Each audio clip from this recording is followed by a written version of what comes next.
Welcome to Sun traders உடன் interiors Coimbatore. இப்போ நம்ம எங்கே வந்திருக்கிறோம் பார்த்தீங்கன்னா கன்னியாகுமரி வந்திருக்கிறோம். கன்னியாகுமரியில் ஒரு ஃபேன்சியாக ஒர்க் பண்ணியிருக்கிறோம். இந்த ஷாப்போட சைஸ் பார்த்தீங்கன்னா 10க்கு 11 தான். இந்த 10க்கு 11 சைஸில் நம்ம வந்து கம்ப்ளீட்டாகவே ஒரு fancy shop, stationery, covering item இது எல்லாமே கம்ப்ளீட்டாக போட்டு கொடுத்துருக்குறோம்.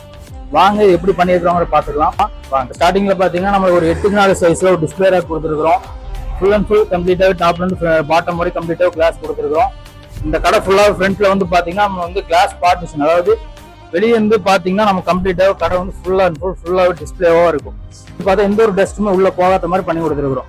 நெக்ஸ்ட் நம்ம அப்படியே உள்ள வந்தோம்னா பார்த்தீங்கன்னா உள்ள வந்தோம்னா கேஸ் டேபிள், இந்த கேஸ் டேபிள் பேக் சைடில் பூஜா ரேக் கொடுத்துருக்குறோம். அதுல இருந்து ஓப்பன் டோர் செட்டப் கொடுத்துட்டோம். நம்ம உள்ள போயிட்டு நம்ம யூஸ் பண்ணிக்கிற மாதிரி. இதுக்கு பேக் சைடில் ஃபர்ஸ்ட் எடுத்தோம் நம்ம பார்த்தீங்கன்னா இயரிங்ஸோட ரேக் கொடுத்துருக்கோம். கீழே இயரிங்ஸும் மேலே நம்ம வந்து டிஸ்பிளே ஐட்டம்ல வைக்கிற மாதிரி கொடுத்துருக்குறோம். அதுக்கு பக்கத்தில் ஒரு சின்ன ஒரு ரேக் கொடுக்கும். இது பார்த்தீங்கன்னா இந்த ஹிப் பெல்ட் எல்லாம் சொல்லுவாங்க, அதாவது நகை கடைக்கு ஹிப் பெல்ட்னு சொல்லுவாங்க, அதெல்லாம் உள்ள கொண்டு வர மாதிரியும் கீழே வந்து சின்ன சின்ன அந்த கீ செயின் ஐட்டம் இதெல்லாம் கொண்டு வர மாதிரி நம்ம கொடுத்துருக்கோம். பக்கத்தில் நம்ம காஸ்மெட்டிக் ஐட்டம் வைக்கிற மாதிரி ஒரு 4 அடியில் ரேக் கொடுத்துருக்கோம். இந்த சோறு கம்ப்ளீட்டாக ஃபினிஷ் பண்ணி அப்படியே நம்ம எள்ளு திருப்பும் போது பார்த்தீங்கன்னா இது கம்ப்ளீட்டாகவே செயின் ஐட்டம்லாம் வைக்கிற மாதிரி இந்த ரேக் அப்படியே பார்த்தீங்கன்னா நம்மளுக்கு வந்து மிரர் ப்ரொவிஷன் கொடுத்துருக்கோம். நம்ம மிரர் ப்ரொவிஷன் எடுக்கிறவங்க அப்படியே பார்த்துக்கிற மாதிரி மிரர் ப்ரொவிஷன் கொடுத்துருக்கோம். இதுக்கு பக்கத்தில் பார்த்தீங்கன்னா நம்மளுக்கு வந்து ஒரு வளையல் ரேக் கொடுத்துருக்கோம். கம்ப்ளீட்டாகவே பேங்கிள்ஸ் எல்லாம் வைக்கிற மாதிரி 2 சைடும் பேங்கிள் ரேக் கொடுத்துருக்கோம்.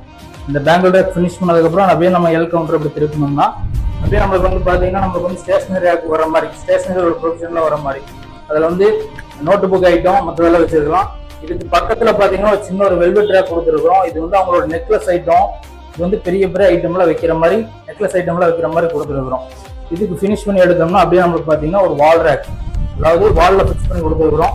மேலே வந்து ஸ்டேஷனரி கம்ப்ளீட்டாக நோட்டு புக் ஐட்டம் திங்ஸ் எல்லாம் வச்சுக்கிற மாதிரி, கீழே வந்து இதுக்கு கீழே செப்பல் ஐட்டம்லாம் டிஸ்பிளே பண்ணிக்கிற மாதிரி கேட்டிருந்தாங்க.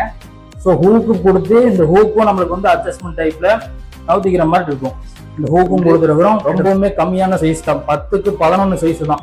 இந்த 10க்கு 11 சைஸுக்குள்ள கம்ப்ளீட்டாக நம்ம வந்து எல்லா ஐட்டமும் ஒரு ஃபேன்சி கடை வைக்கணுங்கிறத அதுக்காக உண்டான செப்பல் முதற்கொண்டு செப்பல் ஐட்டம், மற்ற ஸ்டேஷனரி ஐட்டம், கவரிங் ஐட்டம் எல்லா ஐட்டமும் இதுக்குள்ள ஒரு 10க்கு 11 ஷாப்ல பண்ணி கொடுத்துருக்குறோம். பெரிய ஒரு 20க்கு 16, 20க்கு 10 அந்த மாதிரி சைஸ்லாம் மோஸ்ட்லி அந்த அளவுக்கு போடுவாங்க. நம்ம பாத்தீங்கன்னா ஒரு 10க்கு 11, 10க்கு 11 சைஸ்ல கம்ப்ளீட்டாவே எல்லா ஐட்டமும் ஃபேன்சி ஷாப்ல வந்தாங்கன்னா வாங்கிட்டு போற மாதிரி பண்ணி கொடுத்துருக்குறோம். ஸோ இதே மாதிரி உங்களுக்கும் எந்த விதமான கடை எந்த ஊர்ல இருந்தாலுமே கண்டிப்பா நம்ம கான்டாக்ட் பண்ணுங்க. கண்டிப்பா வந்து உங்களுக்கான பெஸ்ட் ரேட்ல கண்டிப்பா நம்ம பண்ணி கொடுத்து டைரக்ட் சைட் மெஷர்மெண்ட் எடுத்து கம்ப்ளீட்டா பக்காவா ஃபினிஷ் பண்ணி கொடுத்துறோம். இதே மாதிரி வீடியோஸ் பார்க்க நம்மளோட பேஜை கண்டிப்பா ஃபாலோ பண்ணி சப்ஸ்கிரைப் பண்ணிக்கோங்க. தேங்க்யூ.